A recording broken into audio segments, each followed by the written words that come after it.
Hello everyone and welcome back to Creation Myths.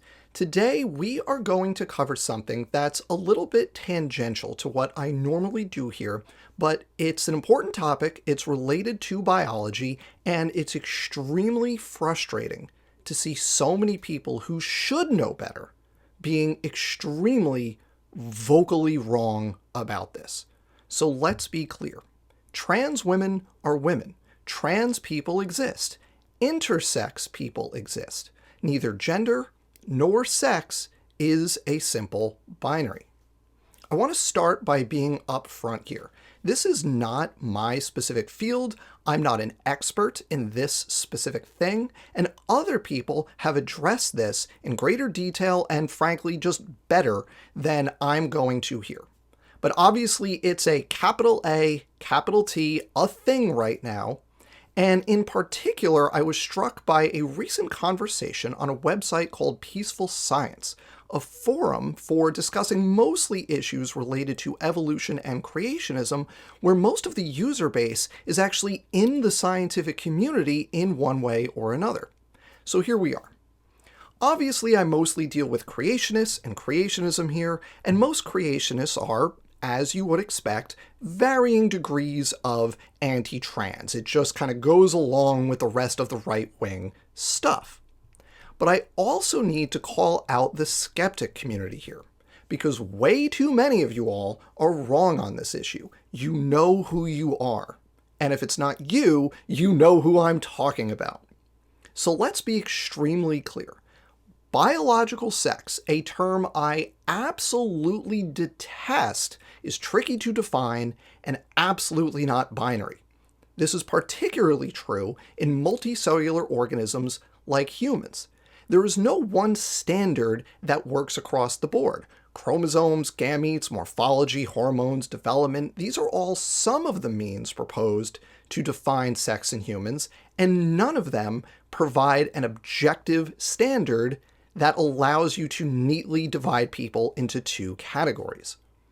I'm not going to go into a ton of detail on sex determination. Others have done that better than I could. I'll recommend this video specifically, which is linked down below, for a really great overview of how sex is a spectrum rather than a binary.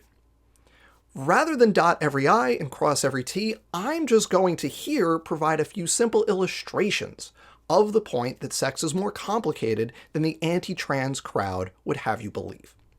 So let's first take, for example, a person who is assigned male at birth, has primary male sex characteristics, like a penis, but testes that don't fully develop and are actually intermediate between testes and ovaries. So this person is raised as and identifies as male throughout their childhood. But once they hit puberty, they don't produce as much testosterone as a typical male, and they produce much more estrogen, leading to the development of secondary female sex characteristics, such as breast development.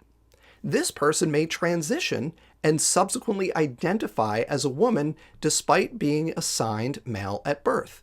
And critically, before the hypocrites who are suddenly extremely concerned about women's sports start whining, this person did not undergo male puberty. So you're going to tell me this person isn't a woman? That's absurd. A similar thing might happen in cases of androgen insensitivity. Instead of being unable to produce testosterone, androgen insensitivity is a reduced or absent ability to respond to testosterone and other male-determining organisms physiologically. So if you were to test hormone levels in a person with androgen insensitivity, you might find levels of testosterone that are within the typical male range. But since they're unable to respond to it at the typical level, or at all, which is rare but still exists, physiologically, most of that testosterone might as well not be there.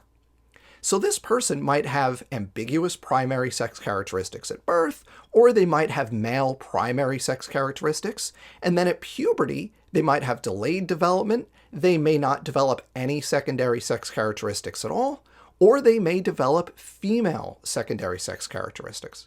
If such a person was to transition from male to female at or after puberty, they're a woman. End of story, and I don't know why this is hard. One more for good measure. You have a person who experiences an Sry translocation between the X and Y chromosomes. So their karyotype, their chromosomal makeup, is what we call 46XX. That's 46 chromosomes with 2 X chromosomes, a typically female karyotype in humans. But because of that translocation, they have a little piece of the Y chromosome, the specific piece that leads to male primary sex characteristics during embryonic development. As you can probably imagine, the absence of most of the Y chromosome and the presence of 2 X chromosomes may lead to intermediate or female secondary sex characteristics, leading to an intersex condition, a non-binary condition, or transitioning later in life.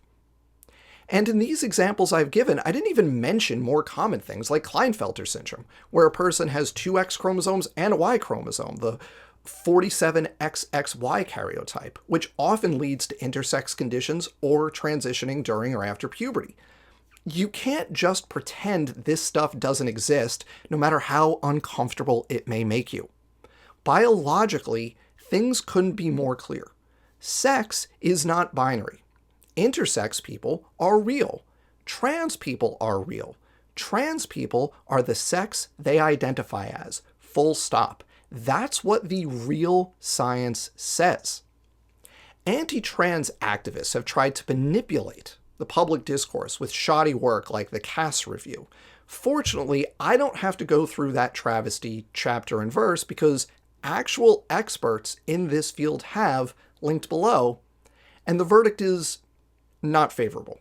For example, in the introduction, they wrote, quote, "Unfortunately, the review repeatedly misuses data and violates its own evidentiary standards by resting many conclusions on speculation. Many of its statements and the conduct of the York SRs reveal profound misunderstandings of the evidence base and the clinical issues at hand. The review also subverts widely accepted processes for development of clinical recommendations and repeats spurious, debunked claims about transgender identity and gender dysphoria. These errors conflict with well-established norms of clinical research and evidence-based healthcare. Further, these errors raise serious concern about the scientific integrity of critical elements of the report's process and recommendations." I also want to mention one particularly stupid thing anti-trans activists say, the laughable claim that people transition so they can somehow benefit, like so they can easily win in whatever sport they want to compete, as if people are deciding to identify as a member of the most marginalized, most victimized demographic there is in order to fraudulently succeed in sports. Think about that for 6 seconds and you'll realize how dumb it is. It's akin to how, at the height of the Me Too movement, defenders of the patriarchy were claiming women were making spurious claims of sexual assault for the fame and glory that came with it. Then and now, I challenge anyone to find a single case of a woman parlaying sexual assault into a career. In both cases, coming out is often extremely costly to the people doing so. And to think that's what trans people are doing is both offensive and offensively stupid. The fact of the matter is that this is about political expedience, nothing more. Trans people are an other that can be made into the scary bad guys. The current wave of anti-trans panic is first and foremost a right-wing political project. Since the right has nothing affirmative to offer people, they need to keep voters angry and afraid, and promise to protect voters from the boogeyman of the month. And right now, that's trans people. Should cis people be afraid of trans people? No, and it's absurd to even entertain the question. Trans people are the victims of assault and murder at higher rates than any other demographic group. And for the people suddenly very concerned about women's sports, no doubt many of whom also have extremely strong opinions about ethics in gaming journalism, you should not worry. According to the head of the NCAA, in testimony to the U.S. Senate in December of 2024, out of over 500,000 Division I college athletes, fewer than 10 are trans. That's less than 0.002%. This is a made-up issue to scapegoat a vulnerable population for political gain. Full stop. I expect nothing else from creationists, most of whom are all in on the right-wing Christian nationalist project. But for people more broadly on the left, in the skeptic community, and especially in the scientific community, you all ought to know better. And right now, a lot of you, way too many of you, are being used by the right-wingers in the same way they lie to and use their creationist audience to advance their political project. I think that's all I have to say about this. I'm extremely disappointed in the skeptic community on this one. I'm seeing people who can point out every trick in the creationist book fall for those exact same tricks when it comes to trans people. Do better. This isn't actually a hard question.